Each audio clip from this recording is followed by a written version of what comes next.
بسم اللہ الرحمن الرحیم۔ اللہ کے نام سے شروع جو بڑا مہربان نہایت رحم والا ہے۔ آج ہم حضرت سیدنا غوث العظم رحمۃ اللہ علیہ کے والدین کا واقعہ اور حالات زندگی سنیں گے۔ حضور سیدنا غوث العظم رحمۃ اللہ علیہ کے والد ماجد حضرت سید ابو صالح موسیٰ جنگی دوست رحمۃ اللہ علیہ کا شمار جیلان کے اکابر مشائخ میں سے ہوتا ہے۔ آپ رحمۃ اللہ علیہ کا نام سید موسیٰ، کنیت ابو صالح اور لقب جنگی دوست تھا۔ حضرت سید ابو صالح موسیٰ رحمۃ اللہ علیہ کے لقب جنگی دوست کے متعلق کتب سیر میں منقول ہے کہ آپ رحمۃ اللہ علیہ نفس کشی اور ریاضت میں فرد واحد تھے۔ آپ رحمۃ اللہ علیہ نیکی کے کاموں کا حکم کرنے اور برائی سے روکنے کے لیے مرد دلیر تھے۔ آپ رحمۃ اللہ علیہ اپنی جان کی پرواہ کیے بغیر اللہ عز و جل کے احکامات شرعی کی تبلیغ کیا کرتے تھے۔ ایک مرتبہ آپ رحمۃ اللہ علیہ جامع مسجد تشریف لے جا رہے تھے۔ خلیفہ وقت کے چند ملازم شراب کے مٹکے سروں پر اٹھائے نہایت احتیاط سے لے جا رہے تھے۔ آپ رحمۃ اللہ علیہ نے جب ان کی طرف دیکھا تو غصہ کا اظہار کرتے ہوئے ان مٹکوں کو توڑ دیا۔ آپ رحمۃ اللہ علیہ کی رعب و دبدبہ کی وجہ سے ان ملازموں کو اتنی جرأت نہ ہوئی کہ وہ آپ رحمۃ اللہ علیہ کو روک سکیں۔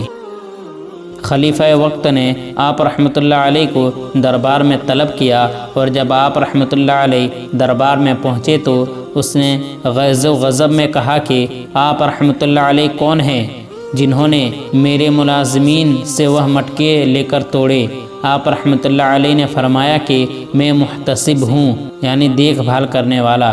خلیفہ نے کہا کہ آپ رحمۃ اللہ علیہ کو کس نے محتسب مقرر کیا ہے؟ آپ رحمۃ اللہ علیہ نے فرمایا کہ جس کے حکم سے تم حاکم بنے ہو۔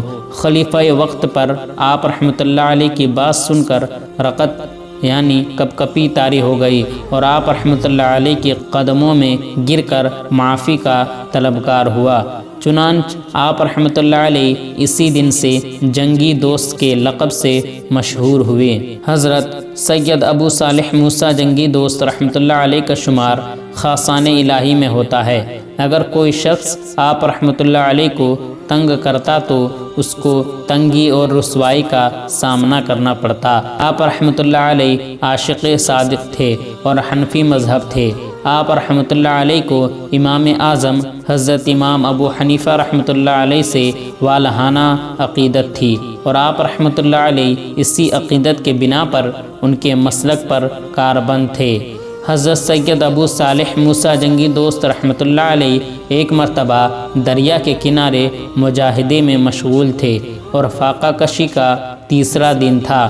اس دوران دریا میں سے ایک سیب بہتا ہوا آپ رحمۃ اللہ علیہ کے پاس آیا اور آپ رحمۃ اللہ علیہ نے اسے پکڑ کر کھا لیا۔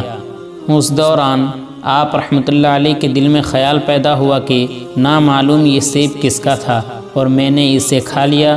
ابھی آپ رحمۃ اللہ علیہ کے دل میں یہ ملال پیدا ہوا تو آپ رحمۃ اللہ علیہ نے دریا کے کنارے کنارے سفر کرنا شروع کر دیا کہ شاید نزدیک میں کوئی باغ ہو جہاں سے یہ سیب گرا اور دریا کے ساتھ بہہ کر ادھر آ نکلا۔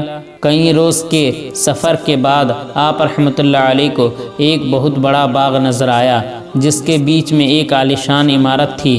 آپ رحمۃ اللہ علیہ جب اس باغ میں داخل ہوئے تو آپ رحمۃ اللہ علیہ کو سیب کا ایک درخت نظر آیا۔ آپ رحمۃ اللہ علیہ سمجھ گئے کہ وہ سیب اسی درخت کا تھا۔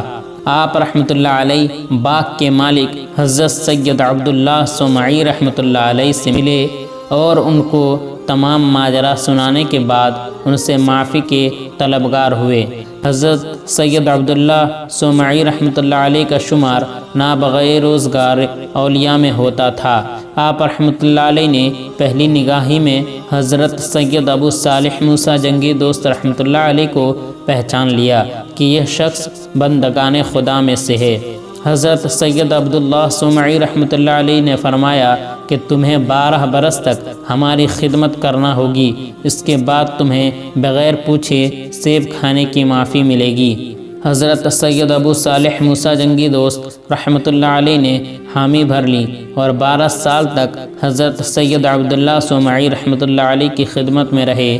12 برس بعد آپ رحمۃ اللہ علیہ نے دریافت فرمایا، حضور کیا آپ رحمۃ اللہ علیہ نے میری غلطی کو معاف کر دیا ہے؟